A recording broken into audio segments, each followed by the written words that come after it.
May trabaho ka naman pero parang laging kulang ang pera mo? Ang totoo, hindi pa laging sahod ang problema, kundi ang mga money habits na araw-araw nating ginagawa. Ngayon, isa-isahin natin ang mga habits na tahimik na nagpapahirap sa atin at kung paano ito maiiwasan. Welcome sa Waray Life Hacks. Kung bago ka sa channel na ito, layunin natin gawing simple ang mga bagay na akala mo komplikado, lalo na pagdating sa pera at buhay. Una, paying yourself last. Inuuna mo ang lahat ng gastos bago ang ipon. Sinasabi mo mag-iipon ako kung may matira, pero kadalasan walang natitira. Ito ang isa sa pinaka-common na pagkakamali. Halimbawa, si Ana ay kumita ng 30,000 kada buwan, inuuna niyang binabayaran ng renta, kuryente, pagkain, online shopping at padala. Ang sabi niya mag-iipon ako kung may matira, pero palaging wala. Ang problema nito, ginagawang option lang ang ipon. Ang solusyon nito, unahin ng sarili kahit 500 to 1,000 kada sweldo, automatic na itabi agad. Ang pangalawa, sanay na sa utang. Nasasanay na tayo sa utang. Swipe ng credit card dito, swipe doon para sa pagkain, gadgets o bakasyon. Ang problema, ang interest ay kumakain sa pera mo buwan-buwan. May tao ang iniisip na normal lang ang may utang. Halimbawa, si Mark laging swipe ng credit card, kain sa labas, bagong phone o travel. Minimum lang ang binabayaran niya buwan-buwan. Ang problema, binabayaran mo ang kahapon imbes na mag-ipon para bukas. Ang solusyon nito, mag-umutang ka lang kung kailangan, hindi para sa luho. Tandaan, ang utang para sa luho ay nagpapahina sa kinabukasan mo. Ang pangatlo, walang emergency fund. Kapag may biglang nagkasakit, nasira ang sasakyan o nawala ng trabaho, utang agad ang sagot.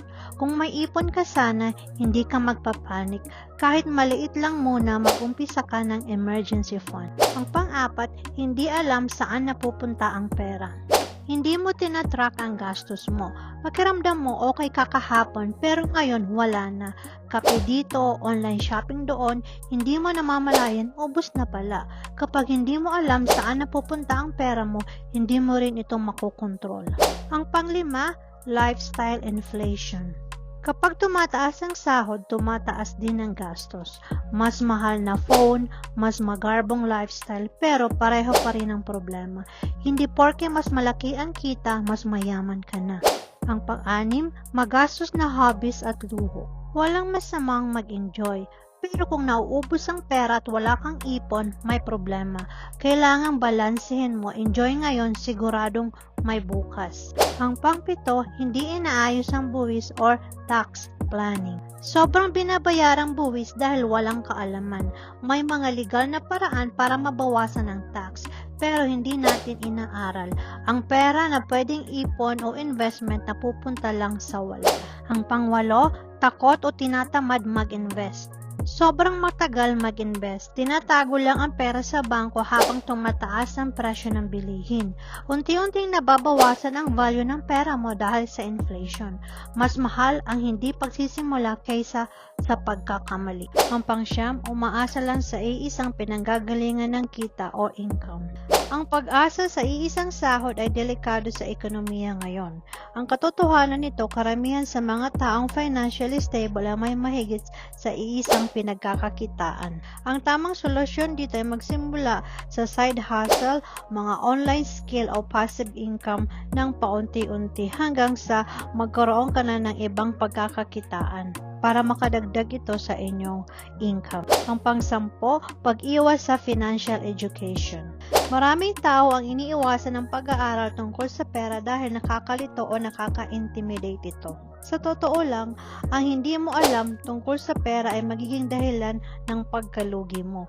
Ang tamang solusyon nito ay matuto ng isang financial concept sa isang pagkakataon, halimbawa na lang ay pagbabudget, pag-iipon o pag-i-invest. Ang panglabing isa ay ang impulse spending o biglaang gastos. Ito ay ang pagbili ng mga bagay na hindi mo naman talaga kailangan, kundi dahil lang sa tukso, sale o emosyon. Katulad ng flash sales, limited offer at buy now, pay later. Ang mga ganitong estratehiya ng mga kumpanya ay ginagawa ito para ikaw ay magmadali, para hindi ka na makapag-isip na kung ano ba ang gusto mong bilhin dahil sa nakita mo lang ang nakalagay na sale. Ang solusyon nito, maghintay ng 24 hours bago ka bumili ng hindi importanteng bagay. Madalas, kinabukasan, marirealize mo na hindi ko pala talaga kailangan. Ang pang-12, pagwawalang bahala sa maliliit na gastos. Ang maliliit na gastos tulad ng kape, delivery fee, online subscription at snacks ay parang walang epekto kasi mura lang isa-isa. Pero kapag araw-araw o paulit-ulit, unti-unti nitong inuubos ang pera mo. Yung linyahang konti lang naman yan ay nagiging dahilan kung bakit libo-libo ang nawawala sa isang taon na hindi mo namamalayan. Ang solusyon nito, i-track mo lahat ng maliliit na gastos sa loob ng isang buwan. Makikita mo kung saan talaga napupunta ang pera mo at doon magsisimula ang pagbabago. Ang pang-13, walang malinaw na financial goals. Kapag wala kang malinaw na financial goal, ang pera mo ay parang walang direksyon.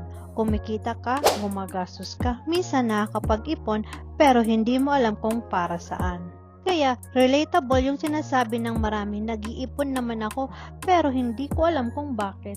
Ang pag-iipon na walang goal ay nakakapagod. Para nagsasakripisyo ka pero wala kang inaasahang reward. Kaya nauuwi sa paggastos o pagsuko sa pag-iipon.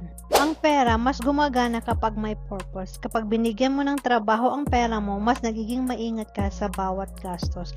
Ang solusyon nito, magtakda ng malinaw na financial goals tulad ng emergency fund para sa peace of mind, debt-free life para sa tunay na kalayaan, sariling bahay para sa seguridad, financial freedom para sa oras at pagpipilian sa buhay.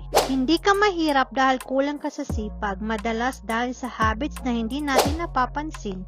Kapag binago mo ang habits mo, sunod-sunod na ang pagbabago sa pera mo. Kung may natutunan ka, i-like at i-share mo ito. I-comment mo sa baba anong money habit ang sisimulan mong baguhin. At tandaan, ang financial freedom ay nagsisimula sa maliit pero tuloy-tuloy na hakbang.